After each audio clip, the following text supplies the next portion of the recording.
अस्सलाम वालेकुम क्लास, मेरा नाम गुलाम असगर है और आज हम फाइनेंशियल अकाउंटिंग का लेक्चर नंबर 2 डिस्कस करेंगे। हमने चैप्टर 1 स्टार्ट किया था अकाउंटिंग एंड इट्स रोल्स का, और इससे पहले हमने डिस्कस कर चुके हैं अकाउंटिंग की हिस्ट्री क्या है, कहाँ से डेवलप हुई, अकाउंटिंग का कॉन्सेप्ट हमने डिस्कस किया, फिर उसके ऑब्जेक्टिव डिस्कस किए। अच्छा, ये जो इसमें से अभी तक आपने डिस्कस किया, इसमें से जो अकाउंटिंग की डेफिनेशन है और अकाउंटिंग के ऑब्जेक्टिव्स हैं, ये शॉर्ट क्वेश्चन में यूज़ होते हैं। इसके अलावा आपने डेवलपमेंट वाला अकाउंटिंग को डिटेल से पढ़ ज़रूर लेना है, ठीक है। उसमें से सिर्फ एक शॉर्ट क्वेश्चन बन सकता है कि लोकस पिकोली ने कौन सी बुक लिखी थी और किस ईयर में लिखी थी, बस आपको वही डिस्कस करना पड़ेगा। ये तो था प्रीवियस लेक्चर से। अगेन प्रीवियस लेक्चर से कोई भी क्वेश्चन हो किसी भी वक्त आप पूछ सकते हैं, ठीक है। इसमें आपने डिले नहीं करना, बहुत इंपॉर्टेंट सब्जेक्ट है, ये आपको तवज्जो से पढ़ना है और ये सबसे बेसिक्स है और अभी ये फर्दर भी जाएगी। जी, फिर हम इस लेक्चर को फर्दर स्टार्ट करते हैं। हम सबसे पहले अब आज कॉन्सेप्ट डिस्कस करते हैं बुक कीपिंग का, ठीक है। बुक कीपिंग किसे कहते हैं? आपको पता है कि अकाउंटिंग का जो सबसे पहला स्टेप है वो है रिकॉर्डिंग द ट्रांजैक्शन। और रिकॉर्डिंग द ट्रांजैक्शन जो रिकॉर्ड करनी है आपने किसी बुक में करनी है, ठीक है। उस रिकॉर्डिंग द ट्रांजैक्शन का जो प्रोसेस है वो बुक कीपिंग कहलाता है। क्योंकि अकाउंटिंग के रिकॉर्ड्स क्योंकि बुक में रिकॉर्ड किए जाते थे, अभी मैं आपको बता रहा था कि मैनुअली राइट किए जाते थे, इसीलिए उसे क्या कहा जाता, बुक कीपिंग कहा जाता था। आजकल क्या होता है कि अकाउंटिंग का तमाम रिकॉर्ड इलेक्ट्रॉनिकली पोस्ट किया जाता है और उसके सॉफ्टवेयर्स हैं और वो आपको फाइनल स्टेटमेंट्स बनाकर दे देते हैं। मैं आपको बता दूं कि जितना मर्ज़ी आप एडवांस हो जाएं, लेकिन जितनी भी ट्रांजैक्शंस होती हैं उनके वोचर्स बनाए जाते हैं और उनके वोचर्स को मैनुअली राइट किया जाता है और राइट कर कर आज भी लिखा जाता है, तो उसे हम बुक कीपिंग ही कहेंगे, ठीक है। तो अकाउंटिंग क्योंकि कंसर्न करती है रिकॉर्डिंग द डाटा के साथ, और रिकॉर्डिंग द डाटा क्या कहलाता है, बुक कीपिंग कहलाता है। पहले 100 ईयर्स अगो जब अकाउंटिंग का रिकॉर्ड लिखा जाता था तो वो एक बुक के अंदर मैनुअली राइट किया जाता था, इसलिए हम क्या कहते थे, उसे बुक कीपिंग कहते हैं। आजकल एडवांस हो चुका है क्योंकि इलेक्ट्रॉनिकली हम क्या करते हैं, अपने डाटा को कंप्यूटर्स में स्टोर करते हैं और फिर अब बुक कीपिंग जो है process of recording the data ही होगा। ये हम नहीं कहेंगे कि हम बुक में रिकॉर्ड करते हैं तो इसलिए उसे बुक कीपिंग कहते हैं। तो आपसे क्वेश्चन किया जा सकता है कि आजकल तो ऐसा नहीं होता, तो आप उसे बताएंगे कि जी हम बुक कीपिंग कहते हैं रिकॉर्डिंग द बिजनेस डाटा, ठीक है, process of recording the business data relating to the accounting transactions in the accounting box. Clear है जी सबको? बुक कीपिंग की डेफिनेशन है, ये हमारा तीसरा चौथा कॉन्सेप्ट है जो हम डिस्कस कर सकते हैं। इससे पहले हमने अकाउंटिंग के डेफिनेशन, एसेट की डेफिनेशन, लाइबिलिटीज़ की डेफिनेशन, ठीक है, कैपिटल की डेफिनेशन, उसके बाद ट्रांजैक्शन की डेफिनेशन और अब ये बुक कीपिंग की डेफिनेशन, ये 6 कॉन्सेप्ट आपके हो गए अभी तक। जी, आपको याद होगा कि हम पहले डिस्कस कर रहे थे कि जो भी अकाउंटिंग का पर्पस है वो ये है कि रिकॉर्ड द बिज़नेस ट्रांजैक्शन, फिर उनको क्लासिफाई करना, फिर उनको इंटरप्रेट करना। इंटरप्रेट करने से क्या मुराद है, मतलब लिखा हो ना कि asset is equal to 5 lakh, तो आपको ये बताना है, ये बताना कि ये 5 लाख एक अच्छी रकम है या बुरी है, ये होती है इंटरप्रिटेशन, ठीक है। तो हम इसकी इंटरप्रिटेशन पढ़ रहे थे, तो तब मैंने कहा था कि जो भी इंटरप्रेट करके रिज़ल्ट निकलते हैं वो सारे यूज़र्स को दिए जाते हैं। अब आपको ये बताना है कि ये जो अकाउंटिंग इन्फॉर्मेशन जनरेट कर रहा है पूरे प्रोसेस के बाद, उसके यूज़र्स कौन है, ठीक है। वैसे तो इसके यूज़र्स को 2 हिस्सों में डिवाइड किया जाता है, इंटरनल एंड एक्सटर्नल, लेकिन यहाँ पर क्या है कि कलेक्टिवली थोड़ा सा डिस्कस किया गया है। सबसे पहले है मैनेजर्स। मैनेजर्स कौन होते हैं? मैनेजर्स आपको अभी मैनेजमेंट में भी डेफिनेशन मैंने पढ़ाई थी कि manager is a person who controls the day to day activities of the organisation. क्यों करता है कंट्रोल? क्योंकि वो ऑर्गेनाइजेशन के गोल्स को अचीव करना चाहता है, ठीक है, वो मैनेजर। अब मैनेजर को डे टू डे बेसिस पे डिसीजंस लेने होते हैं, तो उन डिसीजंस के लिए उसके पास इंफॉर्मेशन होना ज़रूरी है। उसे पता होना चाहिए कि हमारे पास फाइनेंस कितना बड़ा है, क्या जो मैं प्रोजेक्ट एक्सेप्ट करने जा रहा हूँ क्या इसके लिए कैश मौजूद है या नहीं है। दूसरा यूज़र है ओनर्स ऑफ द बिज़नेस। अच्छा, आपको I2B में मैंने पढ़ाया था कि बिज़नेस की जो टोटल 3 होती हैं उसकी टाइप्स, ठीक है, कौन सी? सोल ओनरशिप, पार्टनरशिप और फिर मैंने कहा था कंपनी। अब सोल ओनरशिप होना तो उसमें owner of the business he decision maker है, ठीक है, रनिंग भी वही कर रहा है बिज़नेस की, तो उसके पास डे टू डे एक्टिविटीज़ की सारी इन्फॉर्मेशन होती है। पार्टनर्स भी अप्रॉक्सीमेटली अवेयर होते हैं कि बिज़नेस किस डायरेक्शन में जा रहा है और उसने कितना पैसा कमा लिया है या कितनी ट्रांजैक्शंस की हैं डेली बेसिस पर, पार्टनर्स को इन्फॉर्म किया जाता है। ठीक है। थर्ड फॉर्म है कंपनी। अब कंपनी जब बनाएगी ना तो इसमें एक कॉन्सेप्ट दिया गया, अभी आपको डिटेल में भी बताया जाएगा, सेपरेट लीगल एंटिटी का।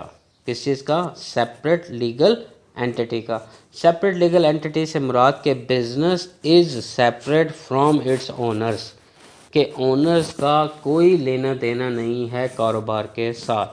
ठीक है। ओनर्स ने शेयर्स खरीदे हैं, ठीक है, वेल एंड गुड।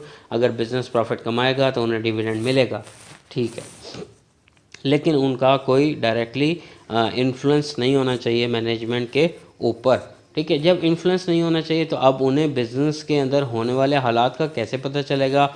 उन्हें कैसे पता चलेगा कि हमने इस साल कितनी सेल्स की और हमने कितना पैसा कमाया? वो सारी इन्फॉर्मेशन उन्हें कौन दे सकता है भला? अकाउंटिंग दे सकती है।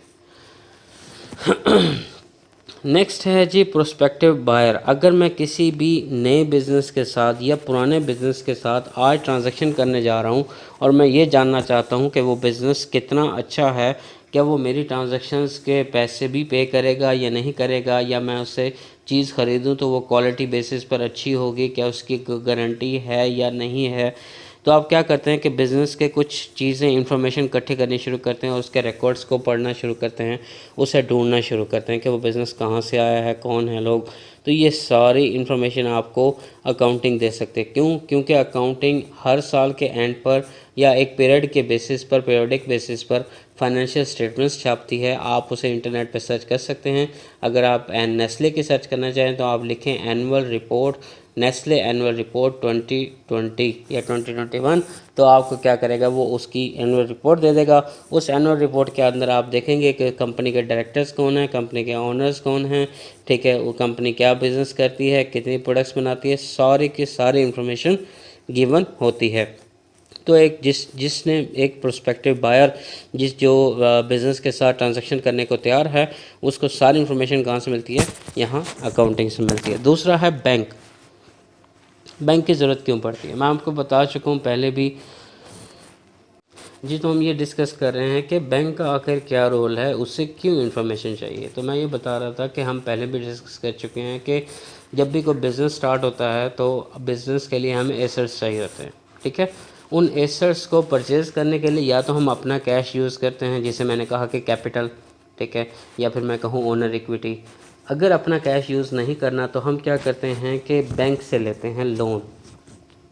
अब बैंक से जब लोन लेने गए और बैंक वाले ने हमसे क्वेश्चंस करने शुरू किए और हमसे पूछना शुरू किया कि आप साल में कितना प्रॉफिट कमा लेते हैं, आपकी सेल्स कितनी होती है, एक साल से दूसरे साल आप कितना ग्रो कर जाते हैं, आपका बिज़नेस कितना स्ट्रॉन्ग है, क्योंकि बैंक अपना नुकसान कभी भी नहीं चाहिएगा। वो ये इस बात की श्योरिटी लेगा कि आप उसके इंटरेस्ट की पेमेंट लाजमी कर सकें।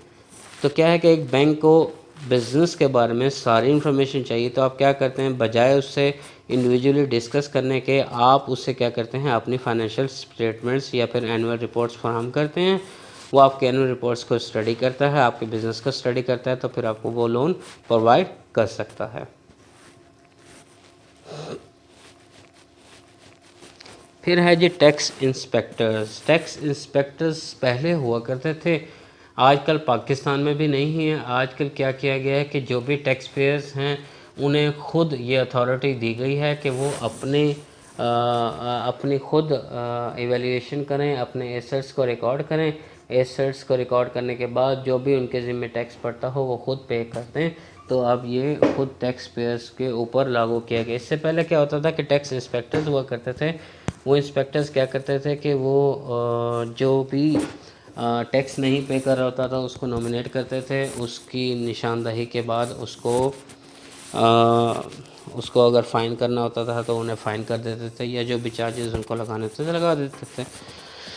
फिर है प्रोस्पेक्टिव पार्टनर। प्रोस्पेक्टिव पार्टनर से मुराद ये है कि वो बंदा जिसे आप अपने बिज़नेस में इन्वॉल्व करना चाहते हैं। ये दोनों सूरतों में हो सकता है, पार्टनरशिप में भी, सोल ओनरशिप में भी, दोनों बिजनेसेस में हो सकता है। आप उन दोनों में अपने बिज़नेस में उन्हें शामिल करना चाहेंगे। ठीक है जी। अगर वो शामिल होना चाहते हैं तो उन्हें इन्वेस्टर वो होते हैं जी जो पार्टनर्स, तो पार्टनरशिप बिजनेस में होता है जिसके साथ आप ओनरशिप शेयर करना चाहते हो। ओनर इन्वेस्टर्स जो होते हैं ये एक अपॉर्चुनिटी होती है जो आप एग्जिस्टिंग ओनर्स को भी दे सकते हैं या फिर न्यू वंस को भी दे सकते हैं, कि अगर वो आपके बिज़नेस में इन्वेस्ट करना चाहते हैं और उन्हें आपके बिज़नेस के बारे में जानना है तो उन्हें अकाउंटिंग इन्फॉर्मेशन कहाँ से मिलेगी, आपकी एनुअल रिपोर्ट्स देंगी। ठीक है, उसके अलावा किन किन चीज़ों को चाहिए होती है जी, सप्लायर्स को चाहिए होती है, एम्प्लॉयज़ को चाहिए होती है। एक टर्म यूज़ कीजिए स्टेक होल्डर्स, मैं आपको पहले भी ये डिस्कस कर चुका हूँ कि स्टेक होल्डर्स किसे कहते हैं। एक दफ़ा फिर बता रहा हूँ, सुन लें ज़रा।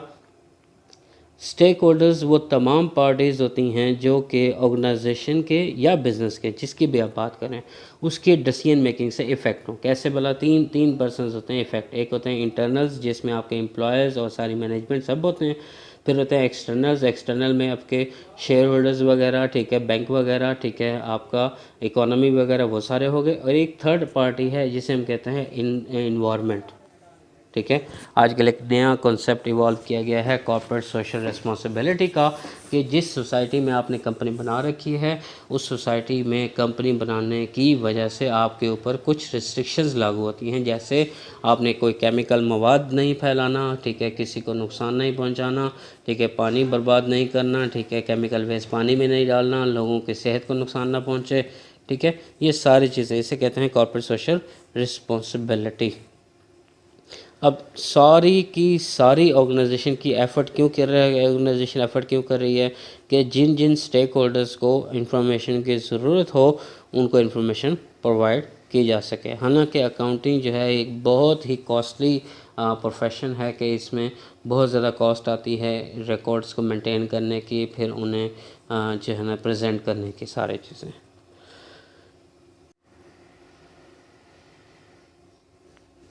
नेक्स्ट है जी कैरियर्स इन अकाउंटिंग। ये सारे टॉपिक आपके आउटलाइन के मुताबिक चल रहे हैं।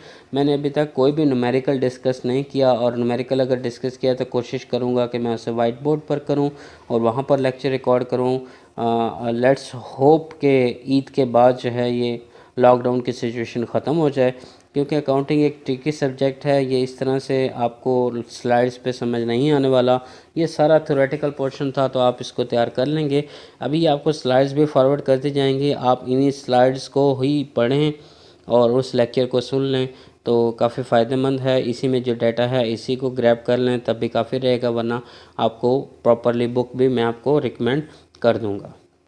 ठीक है, तो कैरियर्स इन अकाउंटिंग, अकाउंटिंग से मुराद कैरियर। सबसे पहले कैरियर क्या होता है? कैरियर देखें जी, जिस प्रोफेशन में आप जानना चाहते हैं, जिस प्रोफेशन से आप अपनी अर्निंग कमाना चाहते हैं, उसे आप कैरियर बोलते हैं। अब आपने कैरियर कौन कौन से सुन रखे हैं? आप कहते हैं जी हम डॉक्टर बनना चाहते हैं, हम इंजीनियर बनना चाहते हैं। जी बच्चों से पूछे ना पहली क्लास में, जी आप बड़े होकर क्या बनेंगे, तो उनमें से अक्सर जो हैं वो कोई कहेगा डॉक्टर बनेंगे, कोई कहेगा इंजीनियर बनेंगे। एक वाहिद जो था इब्राहम लिंकन था, मैंने सुना था इब्राहम लिंकन के क्लास में बैठे हुए, उससे पूछा गया था कि आप क्या बनेंगे, तो उसने कहा था कि यूनाइटेड स्टेट्स का प्रेसिडेंट बनूंगा। ठीक है, तो ड्रीम हमेशा बड़ा देखना चाहिए। तो वो कहने का मकसद ये है कि जिस तरह से आपके आर्किटेक्चर्स हैं, इंजीनियरिंग वाले हैं, लॉ वाले हैं, मेडिसिन वाले हैं, ठीक है, ये सारे प्रोफेशंस हैं, इसी तरह से अकाउंटिंग भी एक प्रोफेशन है। ठीक है, ये मानना ज़रूरी है कि ये जो सारे प्रोफेशंस हैं ये बहुत ज़्यादा कम्प्लेक्स हैं और बहुत ज़्यादा नॉलेज रखते हैं, लेकिन अकाउंटिंग के अंदर भी कम्प्लेक्सिटी है। और जिस तरह से बिज़नेस वर्ल्ड हमारी चेंज हो रही है और हमारी रिक्वायरमेंट्स चेंज हो रही हैं कि हमें इंफॉर्मेशन मुख्तलिफ़ तरीक़ों से चाहिए। अगर टैक्स वाले हैं उनको भी इंफॉर्मेशन चाहिए, लॉ वाले हैं उन्हें भी इंफॉर्मेशन चाहिए। तो ये सारे प्रोफेशंस को इंफॉर्मेशन देने के लिए अकाउंटिंग भी कॉम्प्लिकेटेड होती जा रही है। ठीक है, यानी कहने का मकसद यह है कि हमारा प्रोफेशन भी दूसरे प्रोफेशन की तरह एक कॉम्प्लिकेटेड और नॉलेज वाला प्रोफेशन है। दूसरी बात यह है कि जी जितने भी प्रोफेशंस हैं इनमें कुछ प्रोफेशन में ऐसा है जिसमें प्रैक्टिस की ज़रूरत होती है, और प्रैक्टिस करके ही आप प्रॉब्लम्स को सॉल्व कर सकते हैं। जो भी डिलेमा आपको पेश है आप उसे सॉल्व कर सकते हैं। सेम सिचुएशन अकाउंटेंट्स के साथ है, अकाउंटेंट्स भी सेम किरदार अदा करते हैं। अब जब आप ये देखते हैं ना कि अगर मैं कहता हूँ कि मेडिकल एक प्रोफेशन है, तो मेडिकल के अंदर भी बहुत से प्रोफेशंस हैं। कैसे भला? मेडिकल वाला बंदा, अब एक ऑर्थोपेडिक होता है, एक पेडिस्ट्रियन होता है, ठीक है, एक हार्ट का सर्जन होता है या फिर हार्ट का डॉक्टर होता है, एक जनरल सर्जन्स होते हैं।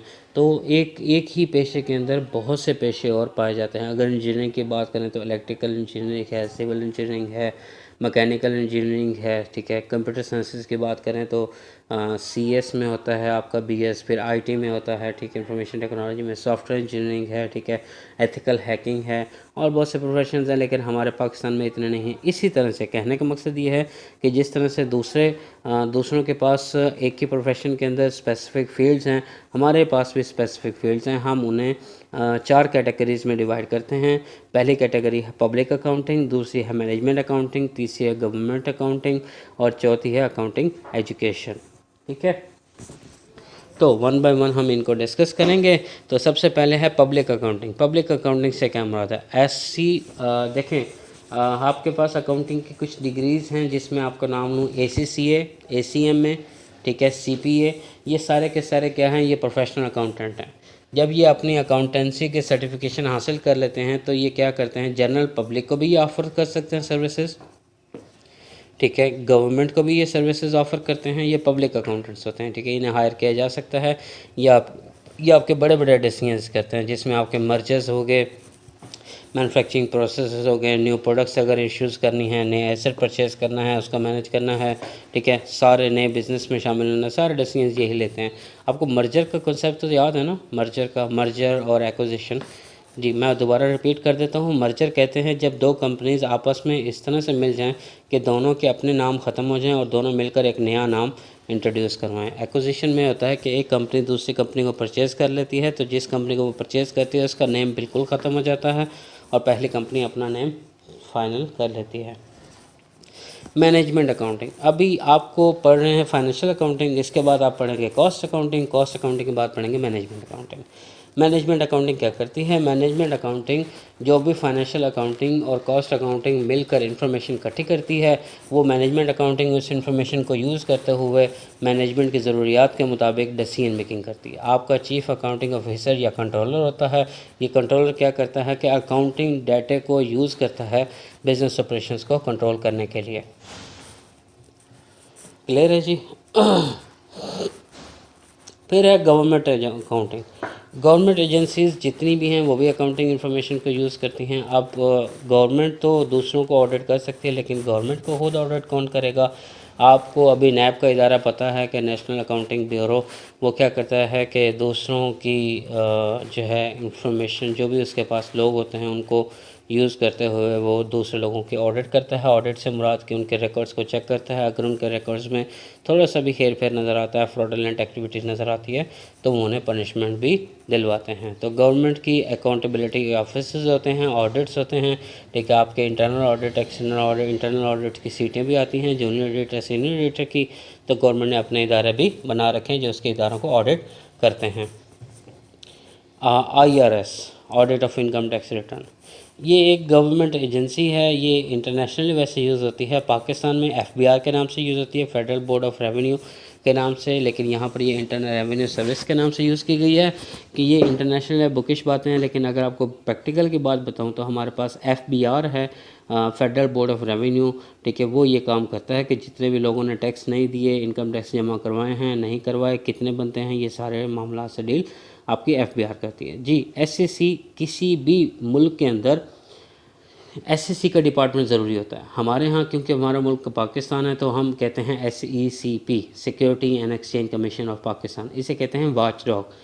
ये क्या करता है? ये किसी भी कंपनी, हर कंपनी जो बनी है उसके ऊपर नज़र रखता है, उसकी एनुअल रिपोर्ट्स को चेक करता है, उसके अंदर फ्रॉडलेंट एक्टिविटी को मेजर करता है। या जब भी आप नया बिज़नेस स्टार्ट करना चाहें तो नया बिज़नेस स्टार्ट करने के लिए जितने भी रूल्स एंड रेगुलेशंस फॉलो करने पड़ते हैं, जो भी रजिस्ट्रेशन के डॉक्यूमेंट्स देने पड़ते हैं, वो सारे के सारे आप कहाँ करते हैं?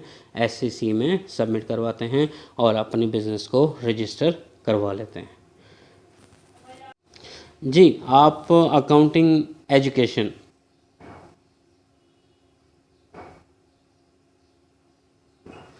अकाउंटिंग एजुकेशन, अब ये आपका चौथा प्रोफेशन है अकाउंटिंग एजुकेशन, ठीक है। अकाउंटिंग एजुकेशन में क्या है कि आपका, जैसे मैं अभी आपको स्किल की बेस पर अगर आप दूसरों को तालीम देते हैं अकाउंटिंग की, तो उसे अकाउंटिंग एंड एजुकेशन बोलेंगे।